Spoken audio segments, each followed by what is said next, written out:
तो हमने उत्प्रेरण के प्रकार में दो प्रकार का वर्णन कर लिया है। अब यहां पर तीसरा आ जाता है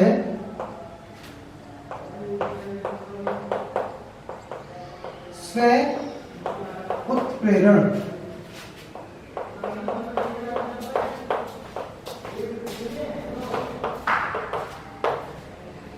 ऑटो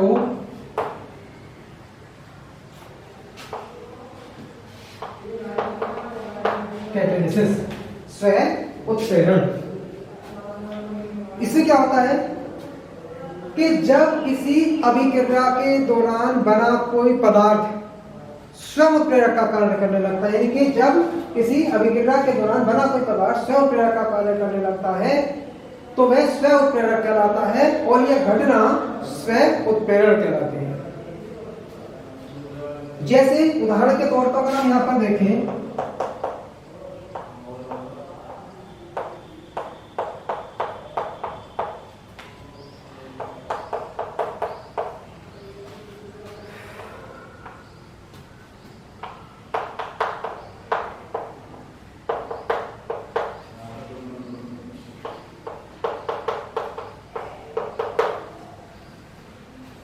यहां पर आपने उदाहरण लिया है एथिल एसीटेट का।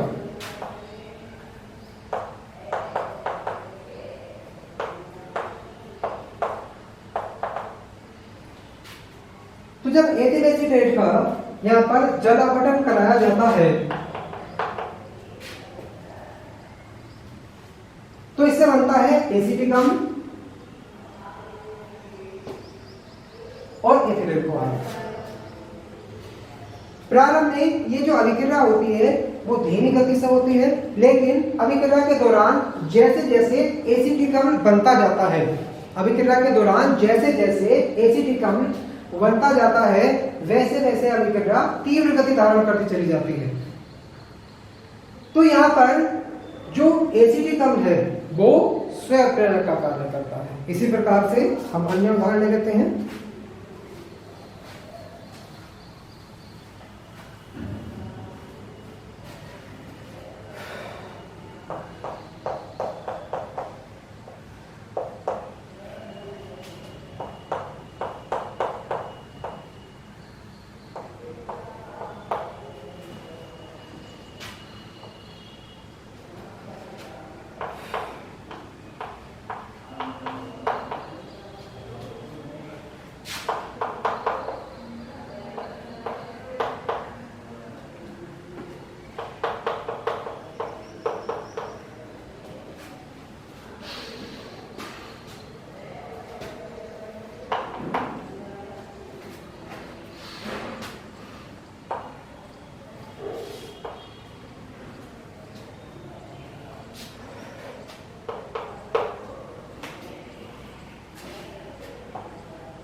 अब यहां पर देखें,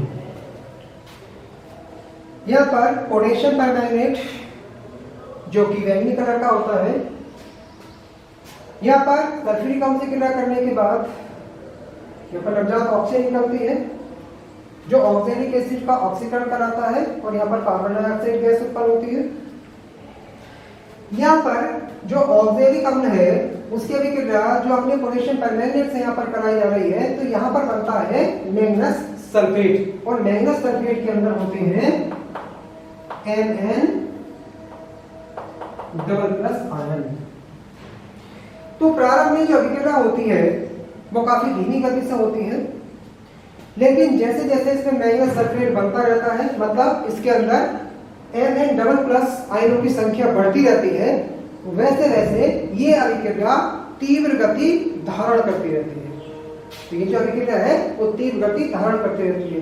तो यहाँ पर जो मैंगनस सल्फेट बना है उसके अंदर जो Mn++ आयन है, यहाँ पर ये स्व उत्प्रेरक का कार्य करते हैं और ये जो पूरी अभिक्रिया है वाली ये क्या कहलाएगा, यहाँ पर स्व उत्प्रेरण कहलाएगा।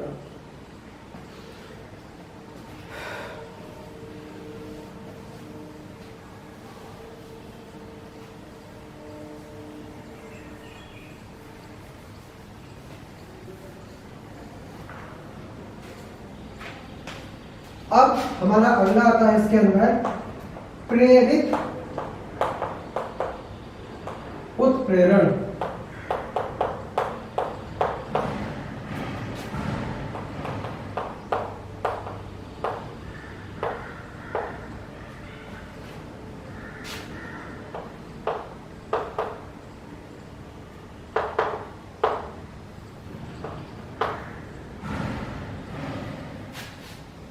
इसमें क्या होता है कि जब किसी एक अभिक्रिया द्वारा दूसरी अभिक्रिया को उत्प्रेरित करने की घटना प्रेरित उत्प्रेरण कहलाती है।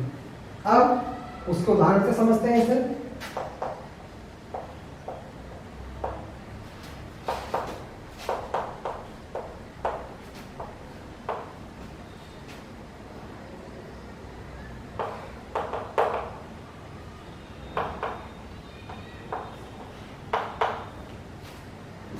इसमें सोडियम सल्फाइड का ऑक्सीकरण वायु द्वारा सोडियम सल्फेट में हो जाता है।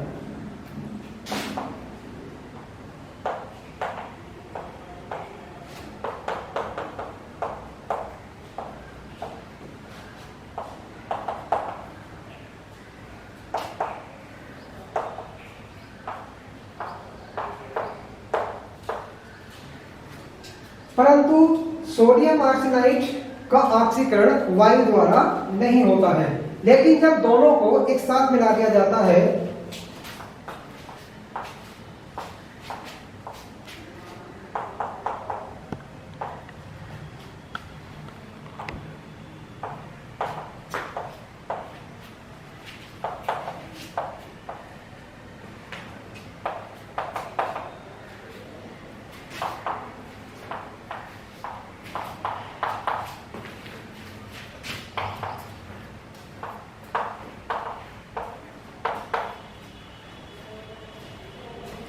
और दोनों के एक साथ मिलाने के बाद उसमें वायु प्रवाहित की जाती है, तब दोनों का ही ऑक्सीकरण हो जाता है। तो इसमें क्या हुआ कि इसमें पहली अभिक्रिया हो रही थी, यानी कि सोडियम सल्फाइड का ऑक्सीकरण सोडियम सल्फेट में हो रहा था, लेकिन सोडियम आर्सेनाइड का वायु द्वारा ऑक्सीकरण नहीं हो रहा था। लेकिन जैसे ही दोनों पदार्थों को आपस में मिला दिया गया, उसके अंदर वायु प्रवाहित की गई, तो इसमें दोनों का ही ऑक्सीकरण हो गया। मतलब क्या था इसमें कि इसमें सोडियम सल्फाइड का जो ऑक्सीकरण था, इस अभिक्रिया में सोडियम आर्सेनाइड का जो ऑक्सीकरण नहीं हो रहा था उसको उत्प्रेरित कर दिया। तो यहाँ पर एक अभिक्रिया द्वारा दूसरी अभिक्रिया को उत्प्रेरित करने के कारण यह क्या कहलाया, प्रेरित उत्प्रेरण कहलाया। तो इस प्रकार से हमें क्या काम करना है, उत्प्रेरण के प्रकार के बारे में बात करनी है।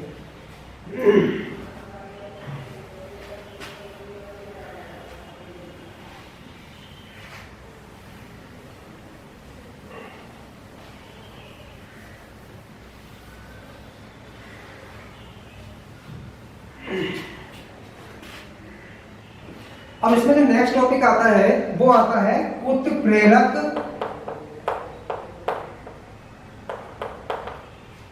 वर्धक।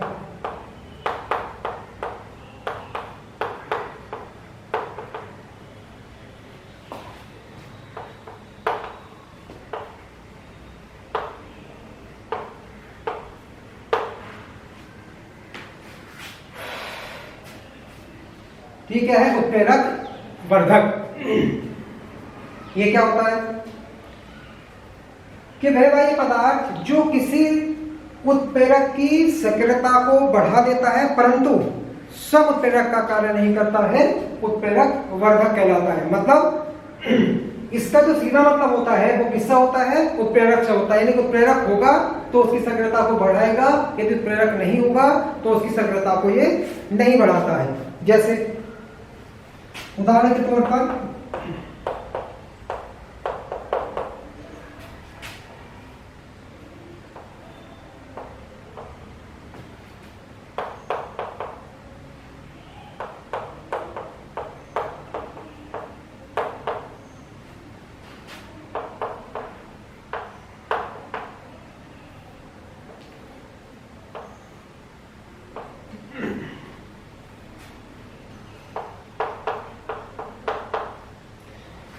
अमोनिया बनाने की हेबर विधि में आयरन इसमें उत्प्रेरक का काम करता है। यानी ये क्या काम करेगा, उत्प्रेरक का काम करेगा। और यहां पर जो मोलिब्डेनम होता है इसमें अधिक मात्रा में मिला दिया जाता है मोलिब्डेनम, और ये क्या काम करता है, उत्प्रेरक वर्धक का कार्य करता है।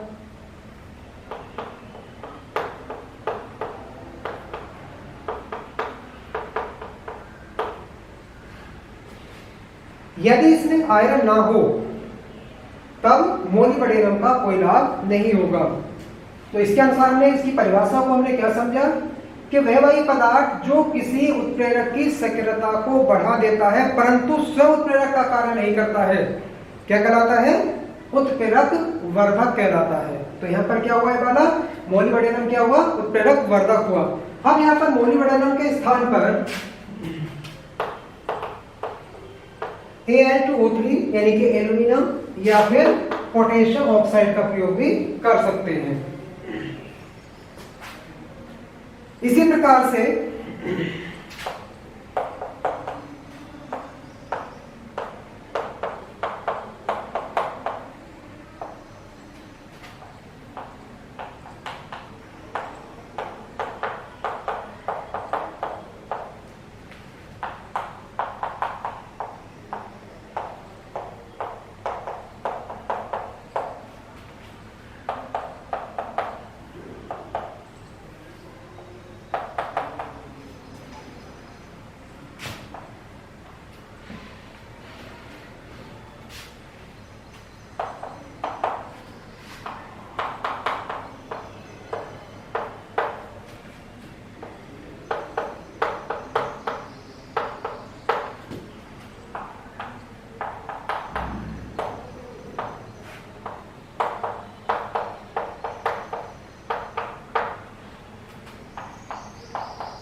हम तेलों का हाइड्रोजनीकरण कराते हैं जिससे क्या बनता है, वनस्पति घी बनता है। और यहाँ पर जो उत्प्रेरक प्रयोग किया जाता है वो क्या होता है, निकेल उत्प्रेरक का यहाँ पर प्रयोग किया जाता है। यदि इसे हम अल्प मात्रा में कॉपर को और मिला दें तो यहाँ पर निकेल क्या काम कर रहा था, उत्प्रेरक का।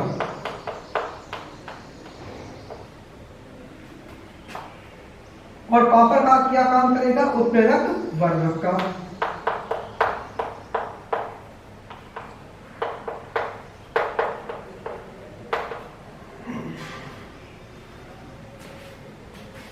तो निकेल ने क्या काम किया, उत्प्रेरक का कार्य किया, और कॉपर ने क्या काम करा, उत्प्रेरक वर्धक का काम किया। तो इसलिए ये क्या हो गया, यहाँ पर उत्प्रेरक वर्धक हुआ।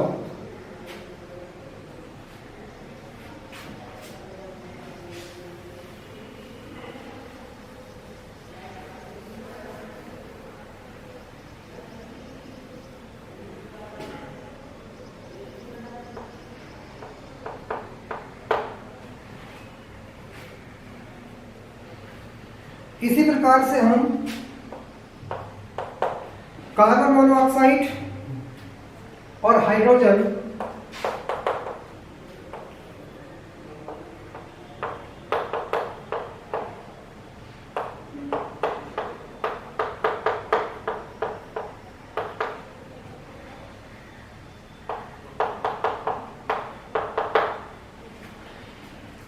कार्बन मोनोऑक्साइड और हाइड्रोजन के संयोग से जिंक ऑक्साइड और क्यूप्रिक ऑक्साइड उत्प्रेरक की उपस्थिति में मेथिल अल्कोहल का निर्माण करते हैं। लेकिन अगर इसमें हम थोड़ी सी मात्रा में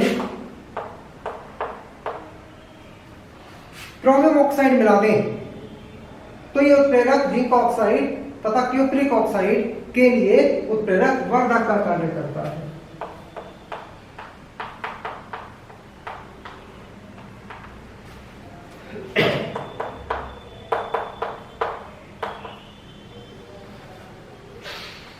तो यहां पर जिंक ऑक्साइड और क्यूप्रिक ऑक्साइड उत्प्रेरक का कार्य करता है और क्रोमियम ऑक्साइड यहां पर उत्प्रेरक वर्धक का कार्य करता है।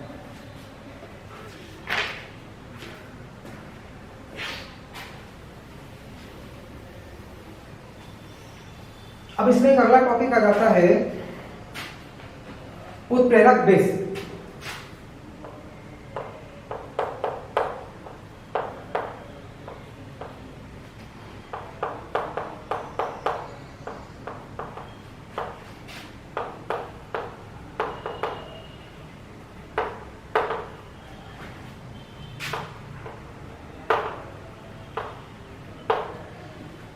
जिसको बोलते हैं कैटालिटिक पॉइजन्स। बेवायु पदार्थ जो किसी उत्प्रेरक की उत्प्रेरण सक्रियता को कम या नष्ट कर देते हैं क्या कहलाते हैं? यहाँ पर उत्प्रेरक विष कहलाते हैं। जैसे यहाँ पर उदाहरण के तौर पर समझ सकते हैं नाइट्रोजन और हाइड्रोजन के संयोग से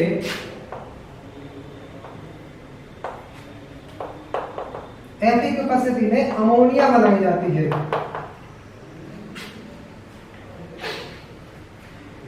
यदि यहां पर कार्बन मोनोऑक्साइड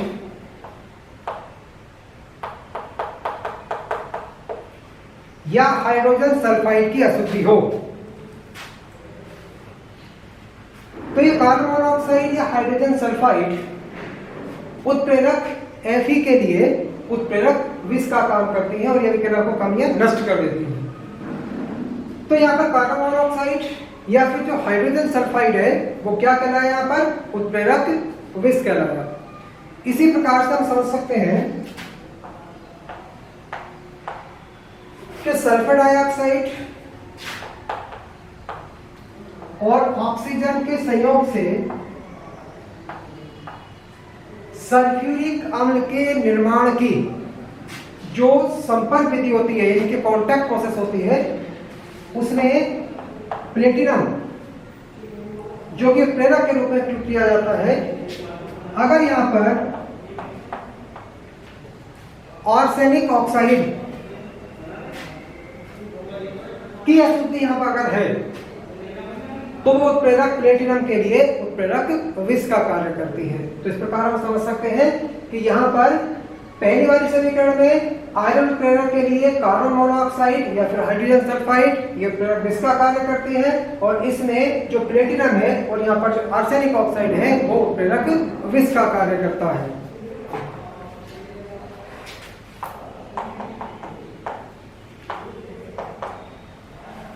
इसी प्रकार से यहाँ पर एक हम अन्य उदाहरण से समझ लेते हैं।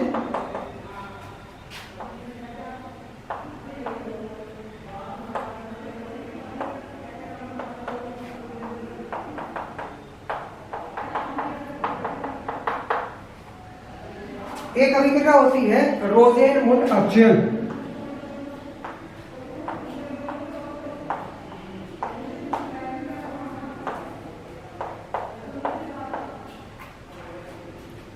इसमें क्या होता है बालक कि यहाँ पर लिया गया है एसिटिल क्लोराइड जिसकी अभिक्रिया कराई गई है हाइड्रोजन से और यहाँ पर पैलेडियम लिया गया है उत्प्रेरक के रूप में और ये जो बेरियम सल्फेट है वो डाला गया है उत्प्रेरक विष के रूप में और हमारा बना क्या है यहाँ पर एसिटेल्डिहाइड।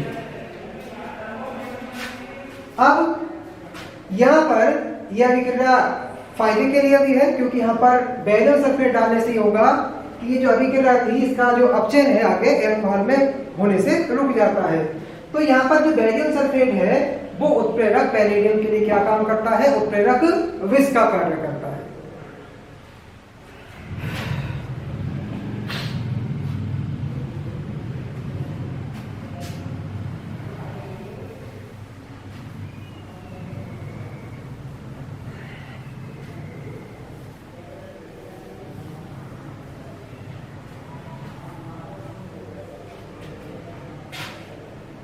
अगला हमारा टॉपिक है यहाँ पर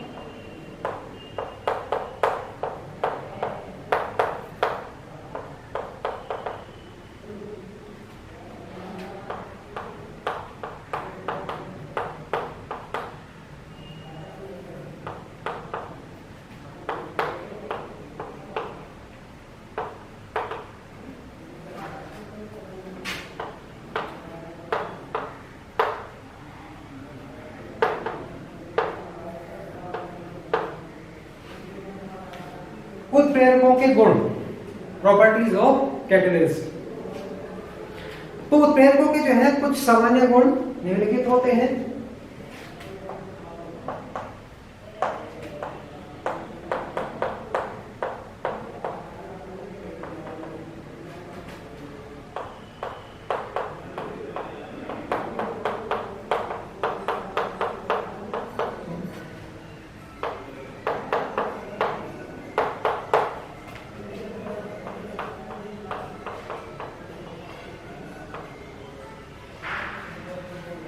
जिसमें सबसे पहला गुण आता है उत्प्रेरक की अपरिवर्तनशीलता।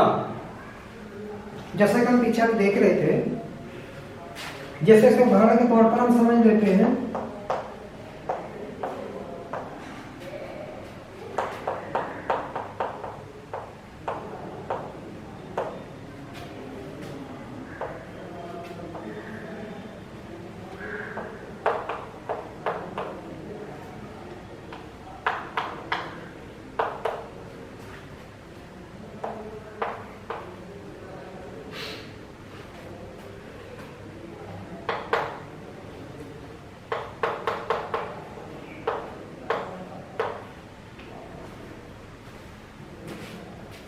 कि जब हमने अभी इस वाली अभिक्रिया के दौरान मैंगनीज डाइऑक्साइड को डाला उत्प्रेरक के रूप में, तो यह अभिक्रिया से पहले और अभिक्रिया के हो जाने के बाद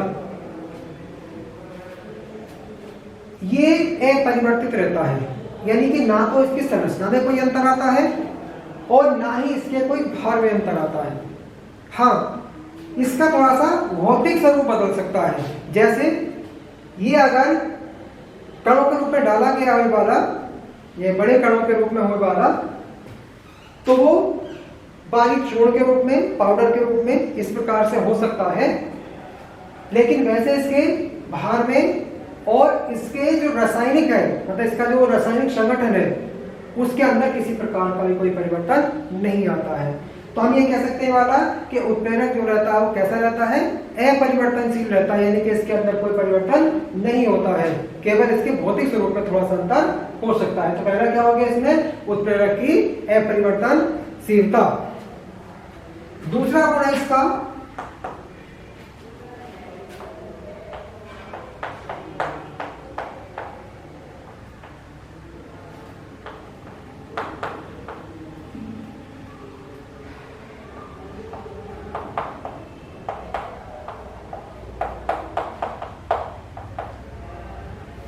उत्प्रेरक की अल्प मात्रा। हम ही जानते वाला कि जब इसके अंदर उत्प्रेरक को डाला जाता है तो उत्प्रेरक कभी बहुत बड़ी मात्रा में नहीं लिया जाता है, उसको बहुत ही अल्प मात्रा में उसको डाला जाता है। तो यहाँ पर क्या हो गया वाला कि जैसे यहाँ पर पहले समीकरण के दौरान अगर हम देखें तो मैंगनीज डाइऑक्साइड को यहाँ पर डाला गया है, तो मैंगनीज डाइऑक्साइड जो है बहुत ही अल्प मात्रा में डाला गया है, ना कि बहुत बड़ी मात्रा में डाला गया है वाला। तो यहाँ पर क्या होता है, किसी भी अभिक्रिया को उत्प्रेरित करने के लिए उत्प्रेरक की बहुत ही अल्प मात्रा डाली जाती है। यहाँ समझ सकते हैं कि यहाँ पर क्या हो गया वाला? उत्प्रेरक की अल्प मात्रा। तीसरा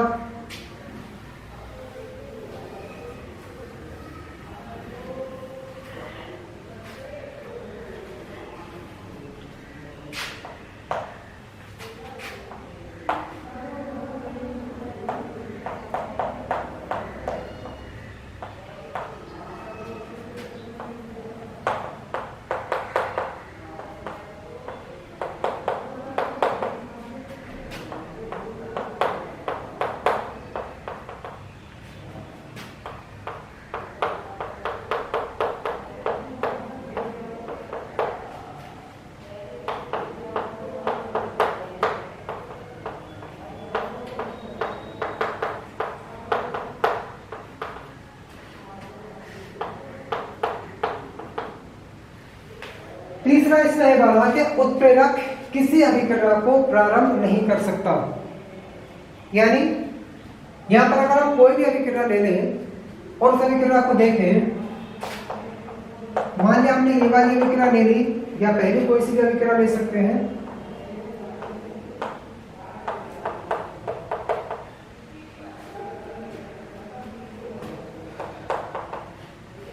तो जो उत्प्रेरक होता है वो कभी भी किसी भी अभिक्रिया को प्रारंभ नहीं करता है। हाँ, वो सिर्फ वेग में परिवर्तन करता है, या तो वो बढ़ाएगा या फिर वो घटाएगा। तो यहाँ पर जो होता है वो कभी भी जो उत्प्रेरक होता है वो किसी भी अभिक्रिया को आरंभ नहीं कर सकता है, वो सिर्फ वेग में परिवर्तन कर सकता है। तो यहाँ पर क्या हो गया कि उत्प्रेरक किसी अभिक्रिया को आरंभ नहीं कर सकता। चौथा,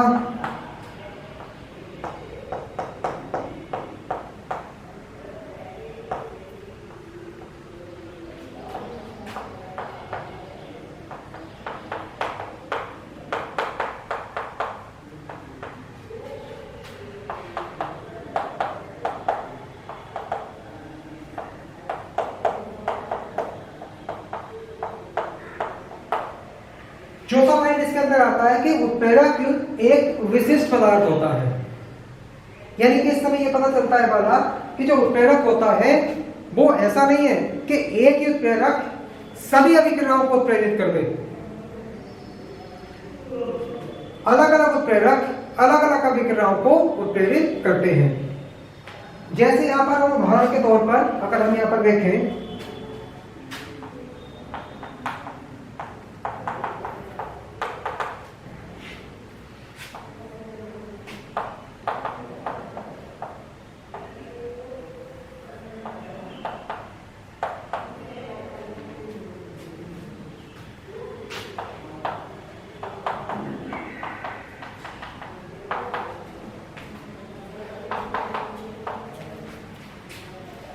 जैसे यहाँ पर एल्यूमिना लिया गया है और उसको 350 डिग्री सेंटीग्रेड तापमान पर अगर हम यहाँ पर इसको गर्म करते हैं तो यहाँ पर एथीन गैस बनती है। लेकिन अगर हम यहाँ इसी वाले अभिकारक में उत्प्रेरक को बदल देते हैं,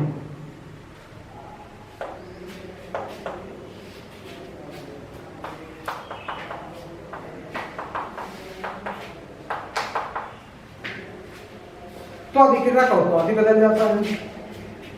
तो हमने देखा है वाला कि पहले वाले में हमने क्या काम किया, पहली समीकरण में हमने क्या काम किया, यहाँ पर जो एथेनॉल लिया उसको एल्यूमिना पर तो 350 डिग्री सेंटीग्रेड ताप पर गर्म किया, तो यहाँ पर हमें एथीन प्राप्त हुई।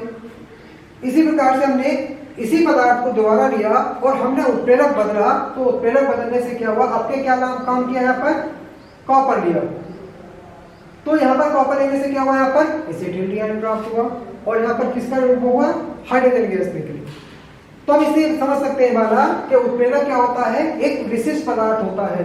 यानी कि यदि हमारे पास पदार्थ एक है और हमने उत्प्रेरक लिया है वाला, तो उससे अलग उत्पाद बन रहा है। इसी प्रकार से अगर हमने उत्प्रेरक को बदला है तो बदलने से क्या होता है वाला, वहां पर एक भिन्न उत्पाद प्राप्त होता है। तो हम ये कह सकते हैं वाला कि उत्प्रेरक क्या होता है, एक विशिष्ट पदार्थ होता है।